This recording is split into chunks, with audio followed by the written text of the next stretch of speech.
Hello everyone, welcome to learn hub and நான் உங்கள் SPR. இன்றைக்கி நம்ம என்ன ப்ராப்ளம் ஃபேஸ் பண்ண போகிறோன்னா LeetCode problem number 3658 GCD of odd and even sums.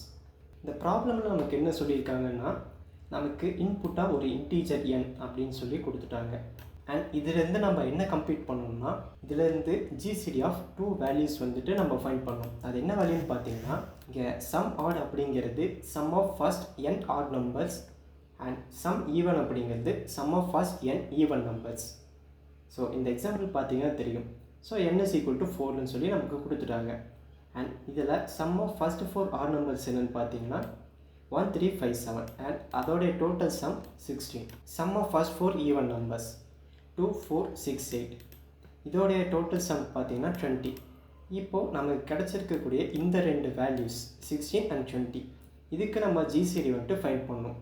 அப்படி ஜிசிடி ஃபைண்ட் பண்ணோம் அப்படின்னா நமக்கு கிடைக்கக்கூடிய ஆன்சர் தான் வந்துட்டு நம்ம இங்கே அவுட்புட்டாக ரிட்டர்ன் பண்ண சொல்லியிருக்காங்க. இந்த ப்ராப்ளம் சால்வ் பண்ணுறதுக்கு 3 மேத்தமெட்டிக்கல் ஈக்குவேஷன்ஸ் மட்டும் தெரிஞ்சுன்னா போதும், இந்த ப்ராப்ளமை நம்மளால் ஈஸியாக சால்வ் பண்ண முடியும். ஸோ ஃபர்ஸ்ட் நம்ம என்ன பார்க்க போகிறோன்னா, ஃபர்ஸ்ட் என் ஆட் சம் எப்படி கண்டுபிடிக்கிறதுன்னு சொல்லி பார்க்க போகிறோம். ஸோ இதுக்கு நான் ஆல்ரெடி ஒரு டேபிள் நான் இங்கே ரெடி பண்ணியிருக்கேன். ஸோ இது வந்துட்டு என்னுடைய வேல்யூஸ். ஸோ 1 2 3 4 5 அண்ட் இது எல்லாமே வந்துட்டு அதோடைய add numbers. So n is equal to 1 இருக்கும்போது அதோடைய சம் 1 தான் இருக்கும். And n is equal to 2 இருக்கும்போது சம் ஆஃப் ஆட் நம்பர்ஸ் என்ன 1 + 3, அதோடைய வேல்யூ வந்துட்டு 4. அண்ட் அதே மாதிரி n is equal to 3 இருக்கும்போது 135, இதோடைய சம் என்னன்னு பார்த்தீங்கன்னா 9 அண்ட் ஸோ 1 இந்த மாதிரி போகுமா. ஸோ இந்த டேபிள் நீங்கள் பார்த்தாலே உங்களால் இங்கே ஒரு பேட்டர்ன் வந்துட்டு ஃபார்ம் பண்ண முடியும். ஸோ ஃபஸ்ட்டு ஒன்னோடைய அவுட்புட் 1 இருக்கும் அண்ட் செகண்ட் இது 4, தேர்ட் ஆன்சர் பார்த்தீங்கன்னா 9 and then 16 and then 25. So இந்த வேல்யூஸ் எல்லாமே பார்த்தீங்கன்னா ஒரு பேட்டர்னாக இருக்கும். அது என்ன பேட்டர்ன்னு பார்த்தீங்கன்னா ஸ்கொயர் நம்பர்ஸ்.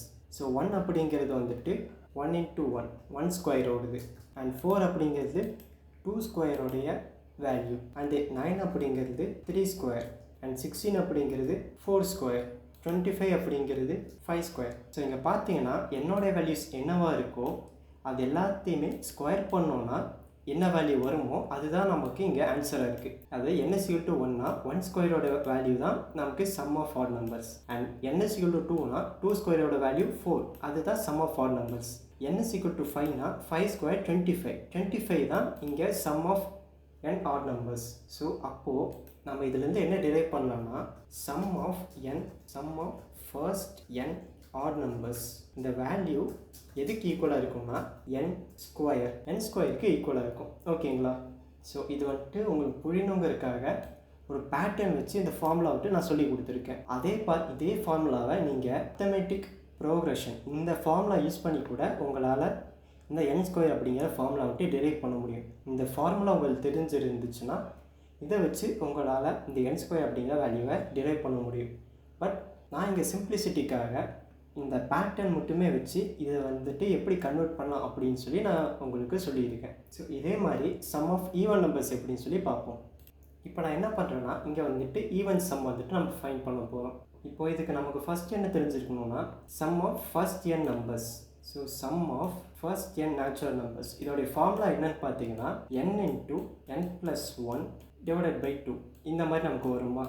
பட் ஆனால் இங்கே நமக்கு நேச்சுரல் நம்பர்ஸ் எப்படி இருக்கும் 1 2 3 4 and so 1 up to n வரைக்கும் இருக்குமா. ஸோ இந்த மாதிரி பேட்டர்னில் நமக்கு இருக்கும். பட் ஆனால் இங்கே வந்துட்டு நமக்கு நேச்சுரல் நம்பர்ஸ் வேணாம், இது இங்கே வந்துட்டு நமக்கு ஈவன் நம்பர்ஸோடைய சம் வேணும். அப்போ இது என்னவா இருக்கும்னா 2 4 6 8 10 and so 1 up to 2 times of n இருக்கும். ஏன் 2 டைம்ஸ் ஆஃப் nன்னு பார்த்தீங்கன்னா இந்த ஈவன் நம்பர்ஸ் எல்லாமே 2 டைம்ஸில் வந்துட்டு வரும். ஓகேங்களா. ஸோ இப்போ இது எல்லாத்தையுமே நீங்கள் வந்துட்டு கேன்சல் பண்ணீங்க அப்படின்னா 2 டேபிளால் இதை டிவைட் பண்ணோம் அப்படின்னா நமக்கு என்ன வரும்னு பாருங்கள். இப்போது 2ல் 2 வந்துட்டு 1 டைம் வரும் அண்ட் 2ல் 4 வந்துட்டு 2 டைம்ஸ் வரும் அண்ட் 2 அண்ட் 6/2 என்ன 3 and 8/2 4 and so 1 2n divided by 2 என்னன்னு பார்த்தீங்கன்னா n தான் வரும். ஸோ இங்கே இருக்கிறது சம் ஆஃப் நேச்சுரல் நம்பர்ஸ். ஓகேங்களா. சம் ஆஃப் ஈவன் நம்பர்ஸ் அதை வந்துட்டு 2ஆல் டிவைட் பண்ணோம் அப்படின்னா நமக்கு இங்கே சம் ஆஃப் நேச்சுரல் நம்பர்ஸ் கிடச்சிருச்சு. ஓகேங்களா. இப்போ இந்த 2வை வந்துட்டு நான் இந்த சைடு கொண்டு வரேன். ஏன்னா நமக்கு வந்துட்டு என்ன தேவை, இந்த சம் ஆஃப் ஈவன் நம்பர்ஸ் தான் நமக்கு வந்து தேவை. ஓகேங்களா. ஸோ அதனால் இது எப்படி மாறும்னு பார்த்தீங்கன்னா இந்த ஈக்குவேஷன் இதுக்கு பதிலாக நமக்கு என்ன தெரியும், இந்த ஒரு ஃபார்முலா நமக்கு தெரியுங்களா, n into n plus 1 divided by 2. So இதுக்கு பதிலாக நான் இதை ரீப்ளேஸ் பண்ண போகிறேன். ஓகேங்களா. ஸோ அப்போது எனக்கு n into n plus 1 divided by 2 இது கூட என்ன வரும் into 2. இந்த மாதிரி நமக்கு ஒரு ஈக்குவேஷன் கிடைக்குங்களா. இப்போது இது கூட 2 and 2 வந்துட்டு நம்ம கேன்சல் பண்ணிடலாம், சிம்பிளிஃபை பண்ணுவோம். ஸோ அப்போ நமக்கு ஃபைனல் இதுவாக என்ன வந்துருச்சுன்னா n into n plus 1. So sum of even numbers என்னவாக இருக்கும்னு பார்த்தீங்கன்னா n into n plus 1 இந்த மாதிரி நமக்கு வந்து இருக்கும். ஓகேங்களா. ஸோ இப்போ நம்ம ஜிசிடி வந்துட்டு எப்படி ஃபைண்ட் அவுட் பண்ணுறோன்னு சொல்லி பார்ப்போம். ஸோ ஜிசிடி அப்படிங்கிறது ஒரு கிரேட்டஸ்ட் நம்பர். அது வந்துட்டு இந்த ரெண்டு நம்பரையுமே வந்துட்டு டிவைட் பண்ணும் வித்தவுட் லீவிங் எனி ரிமைண்டர் வராமல் ஈக்குவலாக வந்துட்டு இந்த ரெண்டு நம்பரையும் வந்துட்டு டிவைட் பண்ணணும். அது எப்படின்னு பார்த்தீங்கன்னா இப்போ 48 இருக்கா, இப்போ 48ஓடைய ஃபேக்டர்ஸ் என்னெல்லாம்னு சொல்லி நான் இங்கே எழுதுகிறேன். ஸோ 48ஓடைய ஃபேக்டர்ஸ் வந்துட்டு இதெல்லாம் தான். இதே மாதிரி நான் 18க்கும் எழுதுகிறேன். அண்ட் 18ஓடைய ஃபேக்டர்ஸ் வந்துட்டு இதெல்லாம் தான்.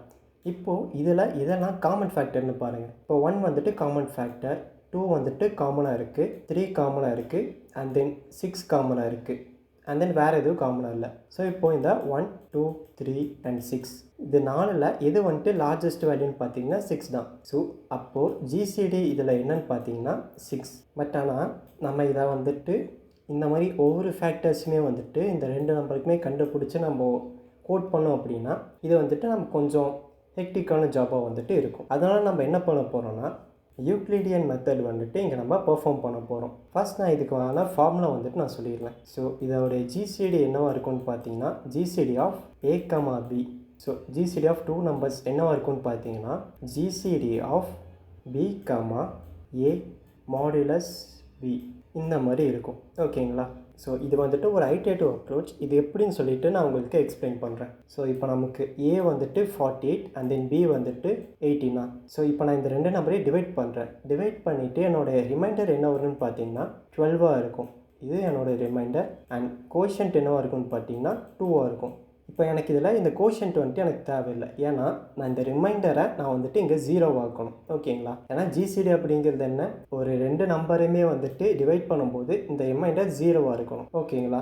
அப்போ நான் இதை என்ன பண்ணுவேன்னா டேரெக்டாக ஜிசிடி ஆஃப் 14, 18 கண்டுபிடிக்கிறதுக்கு பதிலாக ஜிசிடி ஆஃப் 18, இந்த 12. ஓகேங்களா. இதை வந்துட்டு நான் கண்டுபிடிப்பேன்.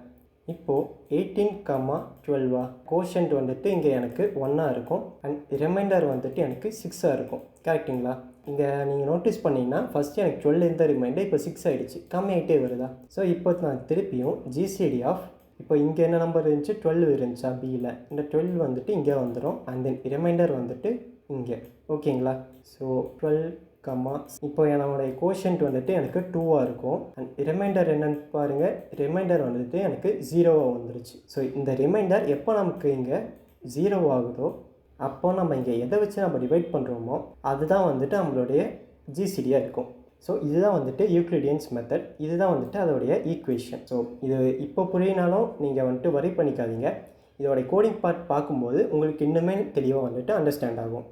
ஸோ இப்போ நம்ம ஃபஸ்ட்டு என்ன கண்டுபிடிக்க போகிறோம்னு பார்த்தீங்கன்னா sum of first n odd sum வந்துட்டு நம்ம கண்டுபிடிக்க போகிறோம். அதுக்கு ஒரு வேரியபிள் எடுத்துக்கிறேன் ஆட் சம் அப்படின்ட்டு. இதோடைய ஃபார்முலா என்னென்னு பார்த்தீங்கன்னா n². ஸோ ஸ்கொயர் வந்துட்டு இந்த எக்ஸ்போனென்ஷியல் ஆப்ரேட்டர் வச்சு நம்ம எழுதுகிறோம். அண்ட் நெக்ஸ்ட் நம்ம கண்டுபிடிக்க வேண்டியது sum of first n even sum. ஒரு வேரியபிள் எடுத்துக்கிறேன். இதோடைய வேல்யூ என்னென்னு பார்த்தீங்கன்னா n டைம்ஸ் ஆஃப் n + 1. இதுதான் வந்துட்டு இதோடைய ஃபார்முலா. ஓகேங்களா. அண்ட் நெக்ஸ்ட் நம்ம என்ன கண்டுபிடிக்கணும் ஜிசிடி. இப்போ நம்ம ஜிசிடியை வந்துட்டு ஒரு ஐட்ரேட்டிவ் மெத்தட்னு நான் சொன்னேன்னா, ஸோ அதற்கு நம்ம எப்படி கண்டுபிடிக்க போகிறோம்னா ரெக்கர்ஷன் வச்சு நம்ம கண்டுபிடிக்க போகிறோம். ஸோ அதுக்கு நான் வந்துட்டு ஒரு ஃபங்க்ஷன் எழுதிக்கிறேன் ஜிசிடி ஆஃப் அப்படின்ட்டு. ஸோ செல்ஃப் நம்ம அந்த ஃபார்முலாவில் பார்த்த மாதிரி a, bன்னு சொல்லி நம்ம வச்சுக்கலாம். ஓகேங்களா. ஸோ ஒரு ரெக்கர்ஷன் ஃபங்க்ஷன் எழுதும்போது நம்ம ஃபஸ்ட்டு டிரைவ் பண்ண வேண்டியது என்ன, ஒரு பேஸ் கண்டிஷன், எப்போது இந்த லூப் வந்துட்டு ஸ்டாப் ஆகணும் அப்படிங்கிறது.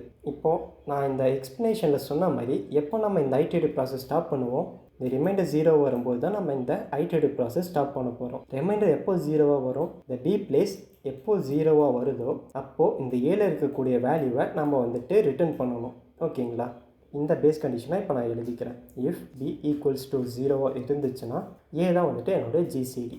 ஸோ சப்போஸ் அப்படி இல்லைன்னா நம்ம என்ன பண்ணணும், இந்த ஐட்ரேஷன் ப்ராசஸை கண்டினியூ பண்ணிகிட்டே இருக்கணுமா. ஸோ நான் ரிட்டர்னில் இதே ஃபங்க்ஷனை நான் திருப்பி கால் பண்ணுறேன், பட் வித் டிஃப்ரெண்ட் பேராமீட்டர்ஸ். அதாவது ஏ இருக்க வேண்டிய இடத்துல பி இருக்கும், அண்ட் தென் பி இருக்க வேண்டிய இடத்துல ரிமைண்டர், அதாவது ஏ மாட் பியோடைய வேல்யூ இங்கே இருக்கும். ஓகேங்களா.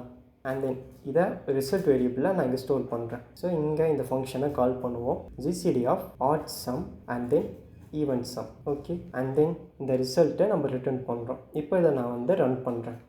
ஸோ நமக்கு இந்த டெஸ்ட் கேஸ் வந்து பாஸ் ஆகிடுச்சு. இப்போ நான் இதை வந்து சப்மிட் பண்ணுறேன். ஸோ இங்கே பார்த்தீங்கன்னா நமக்கு இந்த கோடிங் வந்துட்டு சப்மிட் ஆகிடுச்சு, and it is an efficient code too. ஏன்னா நம்ம இங்கே வந்து ஜிசிடிக்கு மட்டும் ஒரே ஒரு ரிகர்சிவ் ஸ்டேட்மெண்ட் வந்துட்டு இங்கே எழுதியிருக்கோம். அதே சமயம் ஆட் சம்முக்கும் சரி ஈவன் சம்முக்கும் சரி வெறும் O of 1 கான்ஸ்டன்ட் டைம்லேயே வந்துட்டு நம்ம வேல்யூஸ் கேல்குலேட் பண்ணிடலாம். ஓகேங்களா. ஸோ அவ்வளோதான் கைஸ் இந்த வீடியோ. இந்த வீடியோ உங்களுக்கு பிடிச்சிருக்கும், புரிஞ்சிருக்கும்னு சொல்லி நான் நினைக்கிறேன். மறக்காமல் எல்லோரும் இந்த வீடியோக்கு ஒரு லைக் பண்ணிடுங்க, ஷேர் பண்ணிடுங்க. மறக்காமல் லேர்ன் ஹப் சேனலுக்கு சப்ஸ்கிரைப் பண்ணுங்கள். இது மாதிரி நிறையா ப்ராப்ளம்ஸ் வந்துட்டு நம்ம சால்வ் பண்ணுவோம். நெக்ஸ்ட் ஒரு இன்ட்ரெஸ்டிங்கான ப்ராப்ளமோடு உங்களை வந்துட்டு நான் மீட் பண்ணுறேன். அண்ட் அது வரைக்கும் பாய் எவ்ரி ஒன்.